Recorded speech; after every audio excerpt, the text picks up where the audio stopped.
Hello. So we just finished Unit 1. So in Unit 1, we talked about collecting data, and then we talked about summarizing data with graphs, and then summarizing data with numbers, such as mean, median, and standard deviation. In Unit 2, we're going to start talking about probability. And this is going to be the link between the first unit and the third part of our course, where we talk about drawing conclusions from data. So back in Unit 1 at the beginning, I gave you this example of deciding whether a medicine or a vaccine works. So what do? You take two groups of people, right? One group you give the medicine to, the other group you give a placebo or a fake medicine to, and then you measure something and you see if there's a difference. Now, the hard part is these are two different groups of people, so you expect there to be a difference anyway. And the question is, when is that difference big enough for it to matter? So in the language of statistics, when is that difference big enough to be significant? And when is that difference so small that it could have been due to the fact that we just have two different groups of people? And probability is going to be the tool that helps us decide between those two possibilities. All right, so let's talk about some terminology. A probability experiment. So a probability experiment is just any process where you don't know what's going to happen. So it's a process where the individual outcomes are unknown.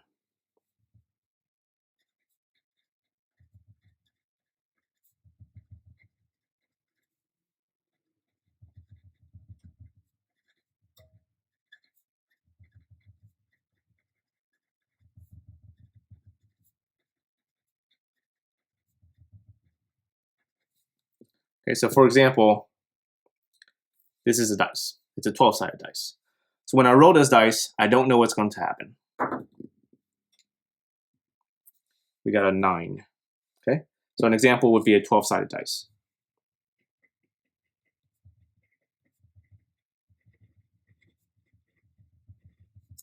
Other typical examples are flipping a coin, shuffling a deck of cards, and pulling out a random card. For statistics, the main example that we're going to talk about is we have a population of people, and I'm going to select a sample of 100 people. So I'm doing this randomly, so I don't know which 100 people is going to get selected.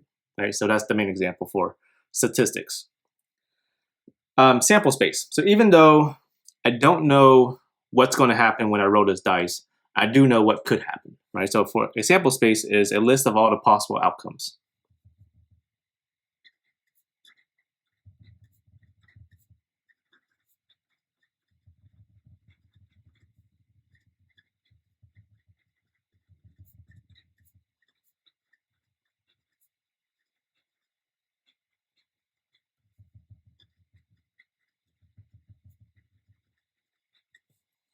Right? So in our case, with the 12-sided dice,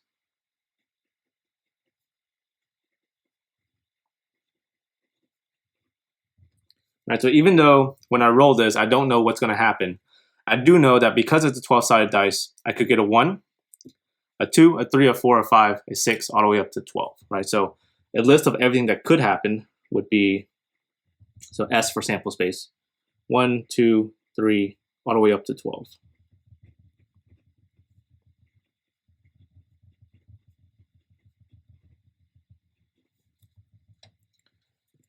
An event. Okay, so when I talk about an event, right, I could talk about, what's the probability that I get a 6 when I roll this dice. But I could also talk about things like rolling a multiple of 3. Right, so when we say a multiple of 3, it could mean a 3, it could mean a 6, it could mean a 9, it could mean a 12, right? So it's not a single number, it's a collection of numbers. So when I say multiple of 3, it's not a single number out of this sample space, it's the numbers 3, 6, 9, 12.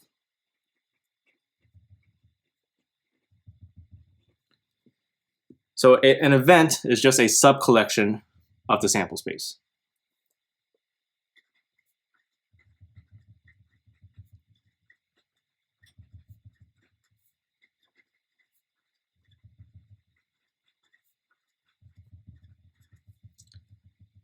Probability. So probability is a measure of how likely something is to happen.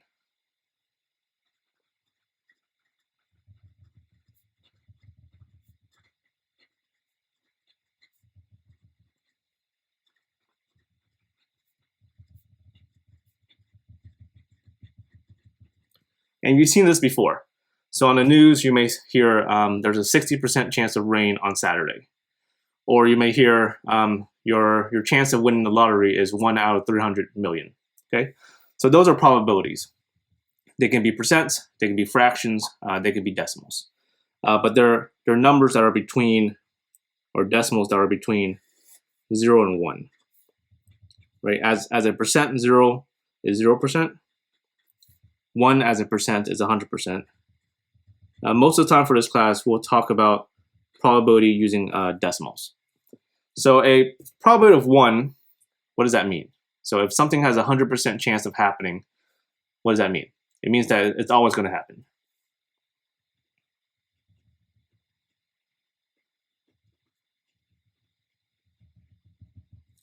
And if something has a 0% chance of happening, that means it's never going to happen.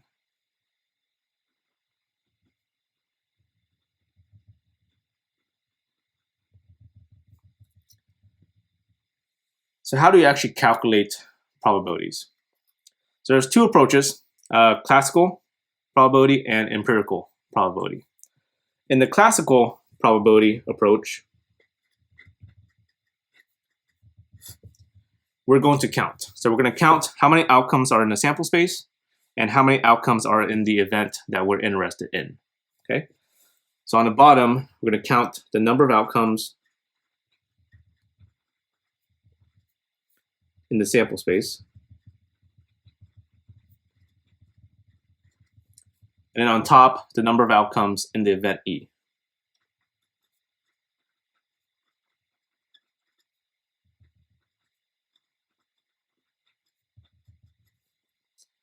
Okay, so let's go to our example of the 12-sided dice and the event of rolling a multiple of 3.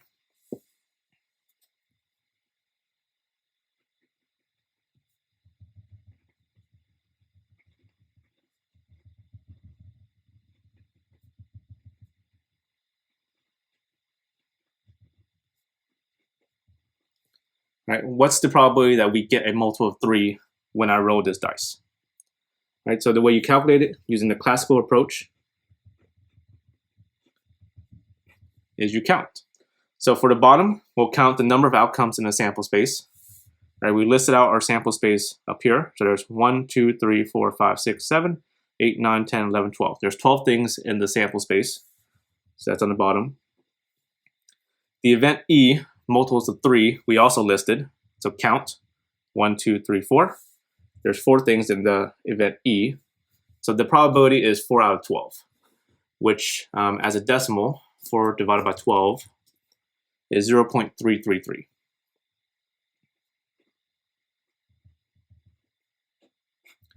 Okay, that's the probability of getting a multiple of 3 when I roll this dice, right? Usually when we talk about this to the general public, we convert this to a percent. So this as a percent would be 33.3%.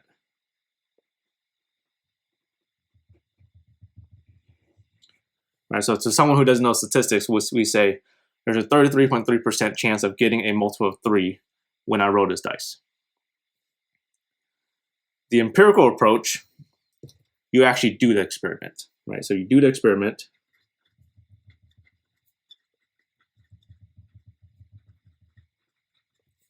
And then you count the number of times that the event happened.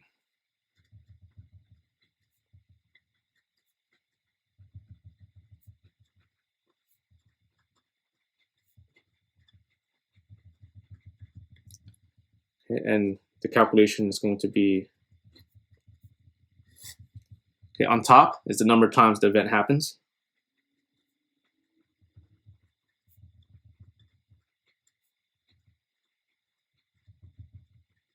And then on the bottom, the number of times you did the experiment.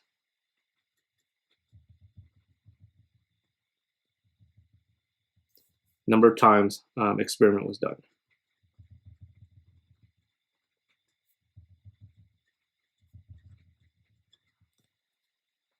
Okay, so let's do the experimental probability of getting a multiple of 3. All right, so instead of counting sample spaces and events, I'm actually going to roll the dice. I'm going to roll it 6 times, and then count how many times I get a multiple of 3. All right, so let's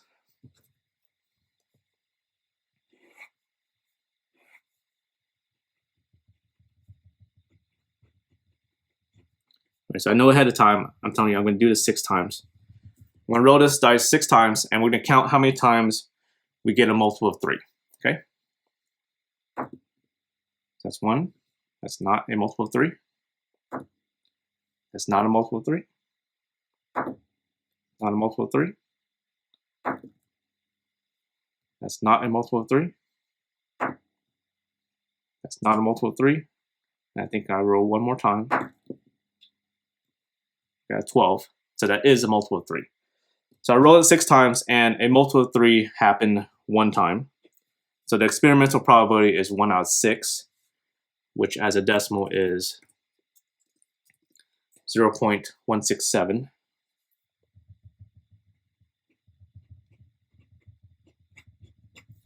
Which as a percent is 16.7%.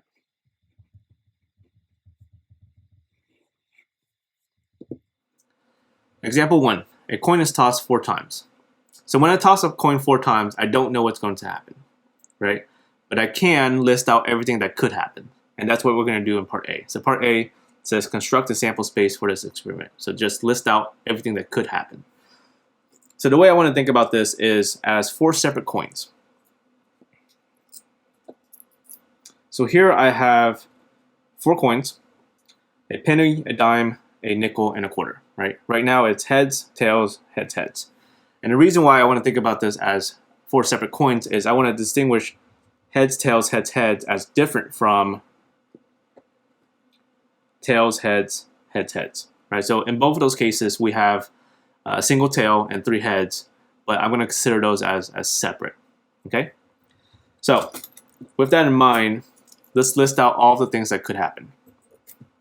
So I think the best way to organize this is to think about how many heads you have. So what are all the possible ways you can get 0 heads? Well, there's only one way you can get 0 heads, right? If all of them are tails, right? So the only way you can get 0 heads is if it is tails, tails, tails, tails. Okay, I think that's all. So move on to the next one, which would be 1 head. So what are all the possible ways you can get 1 heads? So one of them would be heads, tails, tails, tails. What's another way? Tails, heads, tails, tails. Right, so I'm just moving those heads into different spots, right? So at the first spot, second spot. Another one would be tails, tails, heads, tails. Another one would be tails, tails, tails, heads, right? So I'm just moving the heads in the first slot to the second slot to the third slot to the fourth slot. Okay, is there another way I can get 1 head? I don't think so. Okay, so once you've decided that you're done, move on to the next one, which would be 2 heads. Okay, this is a little bit harder. So list out all the ways you can get 2 heads. So one way would be heads, heads, tails, tails. Okay. I can also flip that, so that would be tails, tails, heads, heads. What's another way? Well, I can alternate, right? So I can go heads, tails, heads, tails. I can flip that, so that would be tails, heads, tails, heads. Is that all? Is there another way you can get 2 heads? Yes, you can, right? So you can have the 2 heads in the middle, so that'd be tails, heads, heads, tails. And then if you flip that, that would be heads, tails, tails, heads. And then is that all? So think very carefully. Can you think of another way that you can get 2 heads? I can't. So I think I'm done here. So I'm done with 2 heads. Next up will be 3 heads. Okay, what's all the possible ways you can get 3 heads? So you can get heads, heads, heads, tails. What's another way? So this should be similar to the 1 head situation, right? Because this is really just 1 tail. So I'm just going to move the tails to different locations, right? So right now it's in the last spot.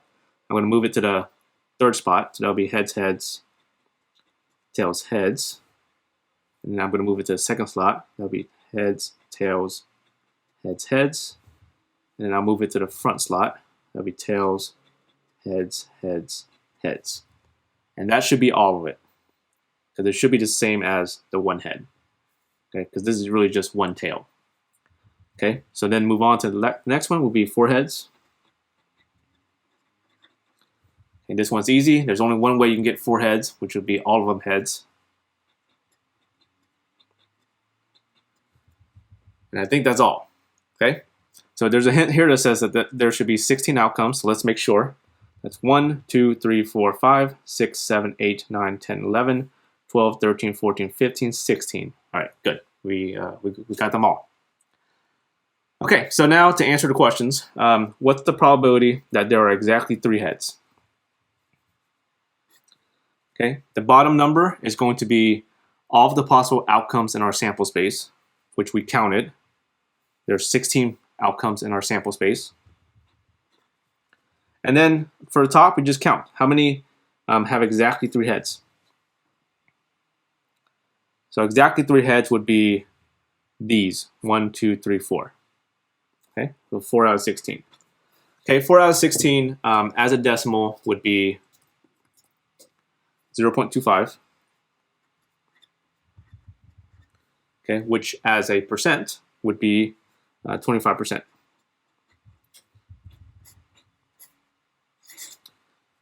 Okay, so for this class, I know you know how to convert to a decimal and a percent, so we're not going to do that. You can leave all your answers as fractions. Okay, so for the lab, leave it as 4 over 16. You don't have to simplify the fractions either. Part C, what's the probability that there are at least 2 heads? Okay, so bottom should be the same, right? It should be all of the, however many are in the sample space. There are 16. And then count how many have at least 2 heads. So what does at least 2 heads mean? What does at least 2 mean? So at least 2 means 2 or more, right? So when I say you have to be at least 21 to buy alcohol, right, that means 21 or over, right? So at least 2 means 2 or more. So how many of these have 2 or more heads? So that means all of these, right? 1, 2, 3, 4, 5, 6. And also these. That's 6, 7, 8, 9, 10, 11. So there's 11 with at least 2 heads. Part D, what's the probability that there are more than 2 heads? Right, so bottom number is still 16. More than 2. So more than 2, we're not counting 2, right? More than 2 means 3 or more. So that's these and these. So that's 1, 2, 3, 4, 5. And finally, what's the probability that the first and last tosses are the same? Okay, bottom is still the same. It's still 16, the total number of outcomes in the sample space. And then we're going to count. How many of them have the first and last toss the same? 1, 2, 3,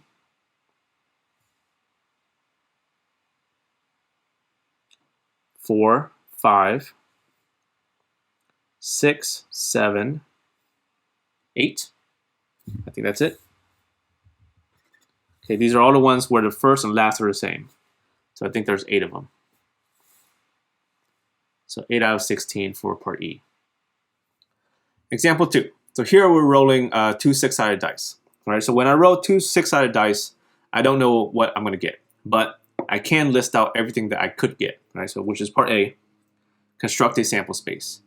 I'm going to think of this as 2 different colored dice, and the reason why is because I want to separate 2 on red, 5 on blue as different from 5 on red and 2 on blue. Okay, I'm going to count those as different outcomes. Okay, so whenever we have just 2 things, the easiest way to list out all of the possible things that can happen is to make a table.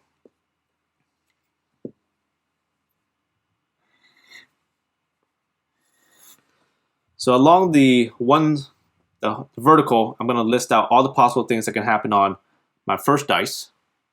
So this is a 6-sided dice, so I could get a 1, 2, 3, 4, 5, or 6.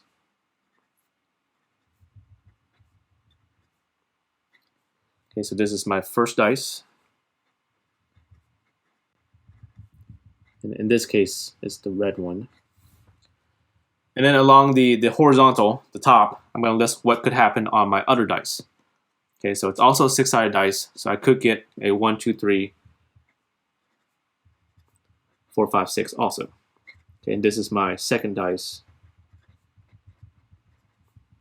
In this case, it's the blue one. Okay.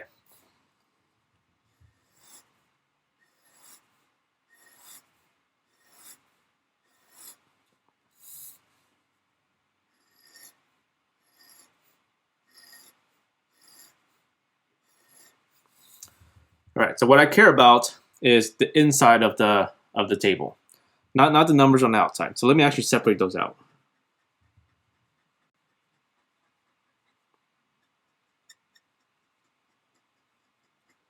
Okay, so it's the boxes on the inside that represent what could happen. What do I mean by this? So for example, this box right here represents getting a 2 on the first dice and a 6 on the second dice. Right, a 2 on the first dice and a 6 on the second dice. This box, let's say this box here, represents getting a 4 on the first dice and a 3 on the second dice.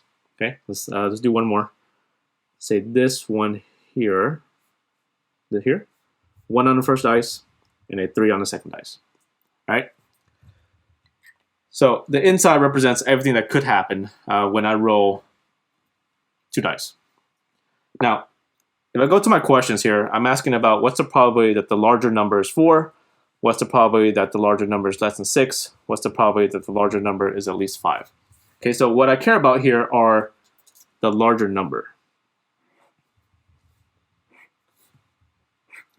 Okay, so I'm going to actually, inside the boxes, I'm going to list the larger number. Okay, so for example, here is getting a 2 on the first dice, a 6 on the second dice. So the larger number would be 6. Okay, that's the number I care about. Here, 1 on the first dice, 3 on the second dice. So the larger number will be 3. Here, 4 on the first dice, 3 on the second dice. The larger number would be 4. Okay, I'm going to go through and list out the larger number in each case. So here, 1 and a 1, larger number is 1. Here, 1 and a 2, larger number will be 2. Here, 1 and a 4, larger number is 4.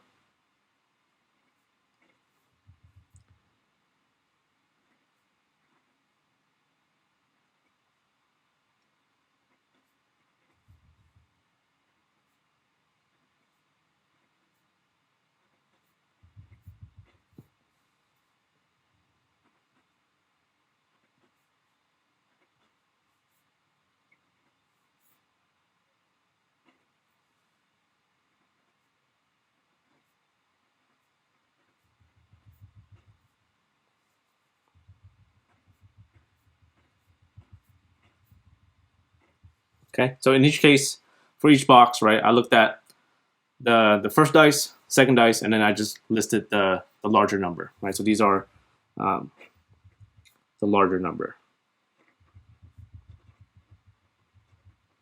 Okay, and I'm putting the larger number because I'm asking about the larger number here. All right, so now to answer the questions. What's the probability that the larger number is a 4? Okay, so bottom number is going to be everything that could happen when I roll 2 dice. So everything that could happen is represented by these boxes on the inside. How many boxes do I have? 1, 2, 3, 4, 5, 6. And then there's 1, 2, 3, 4, 5, 6 rows. So that's 36 total. So these are the red numbers. And then how many of them are the larger number is 4? So in how many boxes is the larger number 4? So that's, let's see, 1, 2, 3, 4, 5, 6, 7. Right? So remember, we're not counting these numbers on the outside. We're just counting the numbers, these red numbers on the inside. So there's 7 out of 36. Part C. Okay, bottom number is still going to be 36. What's the probability that the larger number is less than 6? Right? So we're looking at the red numbers here. So how many of them are less than 6? So less than 6 means don't count 6, right? So it's It's 5, these 5s, these 4, these 3s, these 2s, and these 1s. So that's actually a lot.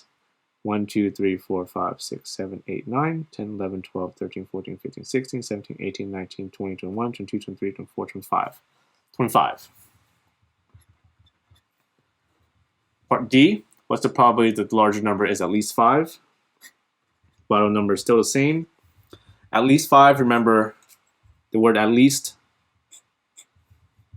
means 5 or more.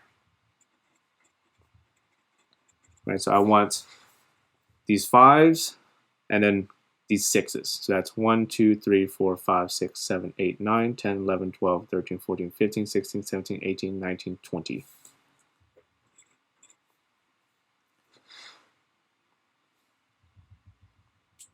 Example 3. A 4-sided die and a 6-sided die are rolled. Right, so here's a 4-sided die, here's a 6-sided die. Right, so when I roll it, I don't know what's going to happen, but I can list out everything that could happen, right? Which is what part A is asking. Construct a sample space. Because I have only 2 things, right? The easiest way for me to list out what could happen when I have 2 things is just to make a table.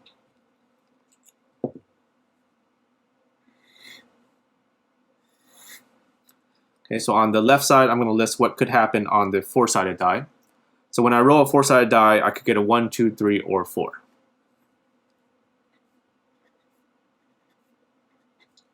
And so this is my 4-sided.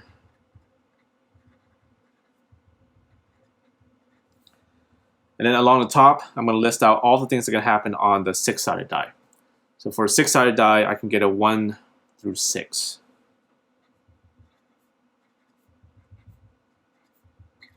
Okay, so this is my 6-sided die.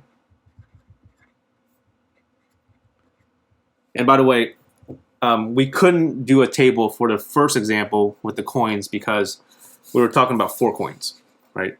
Which is 4 things. So you can't do a table if you have more than 2 things, right? Because there's only 2 sides, a vertical side and a horizontal side.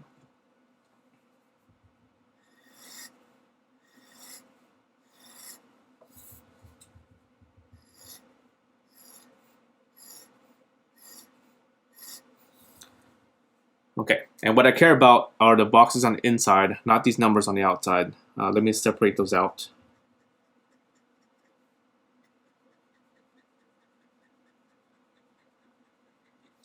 Okay, so the boxes on the inside represent what could happen, right? So for example, this box represents getting a 2 on the 4-sided and a 6 on the 6-sided. This box represents getting, let's actually talk about this box. This represents getting a 3 on the 4-sided and a 4 on a 6-sided. This box here represents getting a 4 on the 4-sided and a 2 on the 6-sided. Okay? All right, so if I look at my questions here, it's asking what's the probability that the sum is 5? Part C, what's the probability that the sum is more than 7? Part D, what's the probability that the sum is at most 3? Okay, so what that tells me is that what I should put in the boxes is the sum, right? Which means add up the 2 dice, right? So here I get a 2 and a 6, the sum will be 8. Here a 3 and a 4, the sum would be 7, so add them up. 4 and a 2, the sum would be 6. Now notice that this differs from what we did in example 2. So in example 2, I didn't put the sum, right? In example 2, I put the larger number in there, right? A 2 and a 6, the larger number will be 6. And why?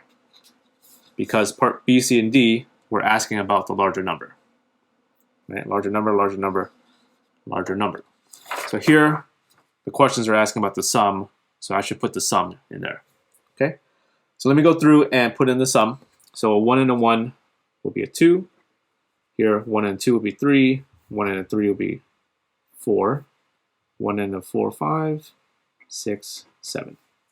2 and a 1 is 3. 2 and a 2 is 4. 2 and a 3 is 5. 2 and 6, or 2 and 4 is 6. 2 and a 5 is 7. That's a 4. That's a 5. That's a 6. 8, 9, 5, 7, 8, 9, and a 10, right? So all I did was, for each box, I looked at what the 2 dice were, and then I added those numbers. Now, part B. What's the probability that the sum is 5? Okay, for the bottom, you're going to count all of the things that could happen in the sample space. So this is represented by the boxes on the inside. So there's 1, 2, 3, 4, 5, 6. And then there's 1, 2, 3, 4 rows. So that's 24. 6 times 4 is 24. So there's 24 boxes on the inside. And then how many of them are 5s? 1, 2, 3, 4. Okay, remember, we're just counting what's on the inside of the box, not the numbers on the outside. So just the red numbers in this case. Part C, what's the probability that the sum of the dice is more than 7? So bottom is still 24. More than 7, so more than 7 means you don't include 7. So these will be 8s, 9s, and 10s. So 1, 2, 3, 4, 5, 6. Part D, what's the probability that the sum is at most 3? Okay, so we haven't heard that phrase at most yet. We've heard at least 3, right? So at least 3 means 3 or more. At most 3 means that the biggest it can be is 3, which is the same thing as saying 3 or less. Okay, at most 3 means 3 or less. So the bottom is going to be 24.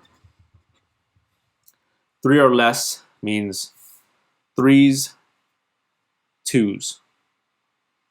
So that would be just 1, 2, 3. Example 4. Roll a 4-sided die and a 6-sided die and record the sum. Notice that in example 3, the previous one, I was also talking about a 4-sided die and a 6-sided die, and I was also talking about the sum. Right? We asked, what's the probability that the sum is 5? What's the probability that the sum is more than 7? What's the probability that the sum is at most 3? Now, we found these probabilities by not rolling any dice. We didn't roll any dice, right? We just thought about what could happen, right? We made a sample space, and then we counted. So that's called the classical or the theoretical probability, right? We found the answers by not actually doing the experiment. We found the answer by thinking about all of the things that could happen, and then we counted. So in example 4, I'm asking for the empirical probabilities, right? So now I want the probabilities from actually doing the experiment. And what I want to do here is just compare the answers, right? And see what we get. So we're going to roll a 4-sided and a 6-sided, right? And then we're going to add up the numbers. So I'm going to list out all the answers I could get, right? So the smallest number I could get is if I get a 1 on the 6-sided and a 1 on the 4-sided. So add those up, that would be a 2. What's the biggest number I can get? On the 4-sided, the biggest I can get is 4. On the 6-sided, the biggest I can get is a 6. If I add those up, that's a 10. And then I can also get all the numbers in between, right? So I can get a 3, 4, 5, 6, 7, 8, 9, and a 10. Okay, so what I'm going to do here is I'm going to roll a dice, add up the numbers, and then make a note of it in my table. All right, so here's a 6 and a 2. That's an 8. This is a 3 and a 4. That's a 7. Right, so I'm going to do this many, many times. And I actually did this already over the weekend. I did it a lot of times. And let me tell you what I got. So here's what I got. I got a 2, 251 times. I got a 3, 494 times. I got a 4, 720 times. I got a 5, 954 times. I got a 6, 952 times. I got a 7, 960 times. I got an 8, 751 times. A 9, 493 times. And a 10, 239 times. Okay, I spent my weekend rolling dice. Okay, a lot of times. Now, part A. What's the empirical probability that the sum of the dice is 5? Okay, so for empirical probability, okay, on the bottom, you put the number of times you did the experiment. So the number of times I rolled dice. So how many times did I roll dice total? Well, add up these, right?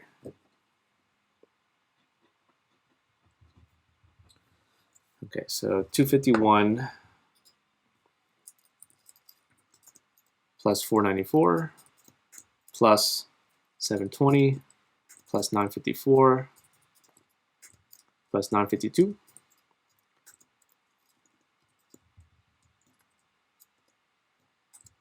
plus 960 plus 751 plus 493 plus 239.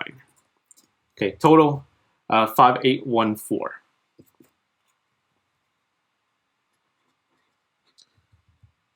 All right, so I rolled dice 5,814 times. Oh man. Okay, so that's the numbers that's at the bottom.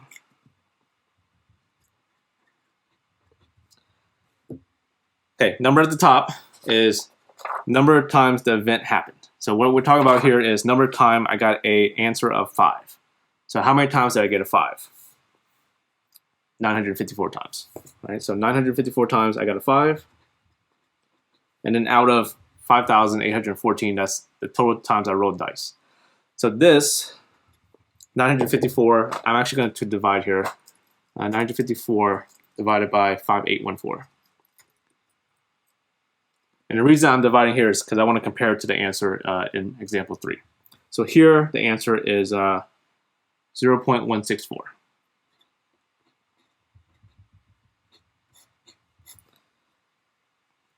Okay, part B.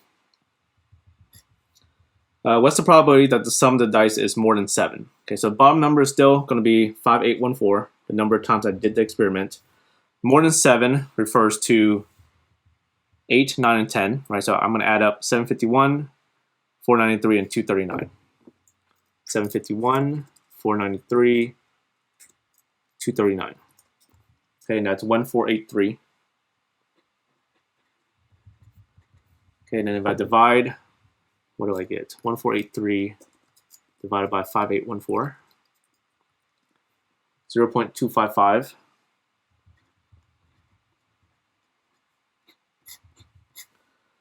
Part C, what's the probability that the sum is at most 3? Okay, bottom still the same. At most 3, remember, means 3 or less.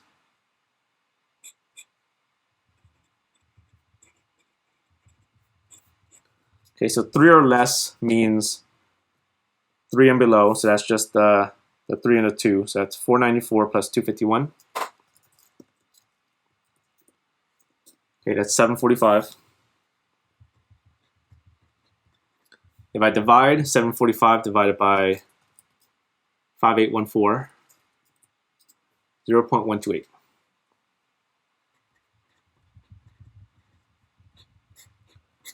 Okay, so now I'm curious. So these are answers I get by actually rolling dice many times, right? 5,814 times. Compare that to the answers I got in example 3 by not rolling any dice, but from just thinking about all the things that could happen, right? So the answer from, I'll compare here to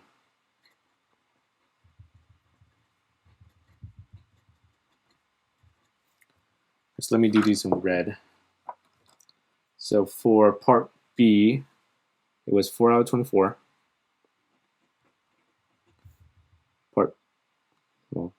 Part C, it was 6 out of 24. And then the third answer was 3 out of 24. Right, so let me actually calculate and see how close or how far away these are. So 4 out of 24, 0.167. 6 out of 24, 0.25. 3 out of 24, 0.125.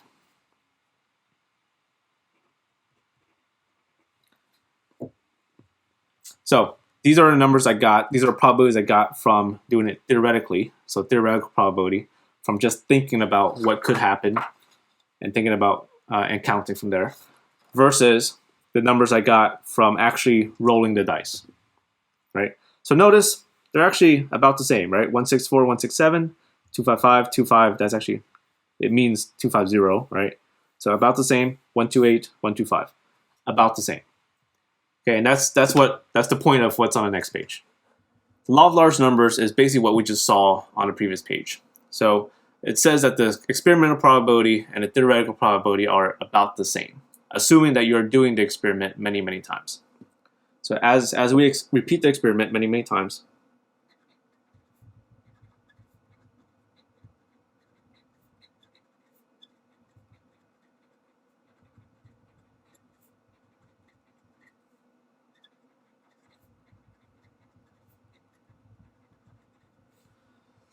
the experimental probability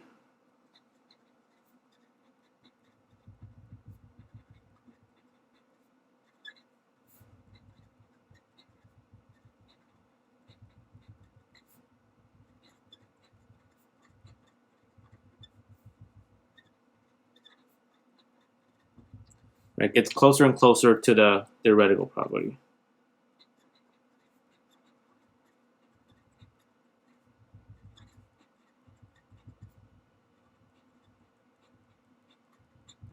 Right, and we saw this on the front page. Right, I calculated the theoretical, which was 33%, and then the empirical, which was 16.7%. Right, that was way off, and that was because I only did the experiment 6 times. Whereas in example 4, yeah, I did the experiment 5,814 times, and so with that many times, it was pretty close. Okay. All right. Unusual. So what's considered unusual? So an event is said to be unusual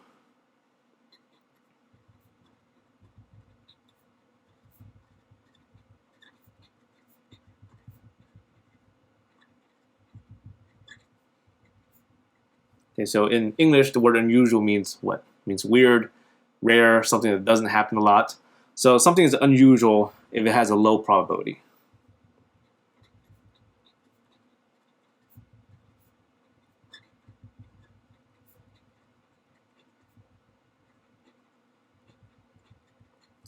And I say low because what does low mean? So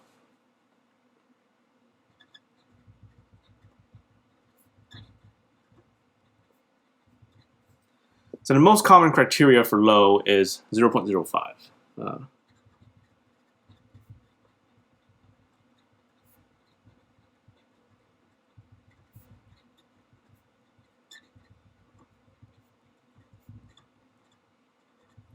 So if something has a probability that's less than 0.05, we consider that to be low, which is unusual. We consider that to be unusual.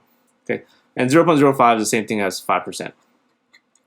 So if something has a less than 5% chance of happening, we consider that to be something that's unusual. Now, you have to be careful here because this 5% criteria, it's very situation dependent. So 5% just means 5 out of 100. Right? So we're talking about 5 out of 100 catches a certain disease. That's kind of low, right? 5 out of 100, that's not a lot. That's kind of low. If we're talking about, say, airplanes crashing, right? 5 out of 100 airplanes crashing. I don't know about you, but to me, that's kind of high. That's too high of a risk for me to get on a plane if you're saying 5 out of 100 planes crash. So it depends on the situation what's considered low. But 5% or 0.05 as a decimal is typically what you'll see most often as a criteria for something that's unusual. All right, that's all for today. Catch you in the next video.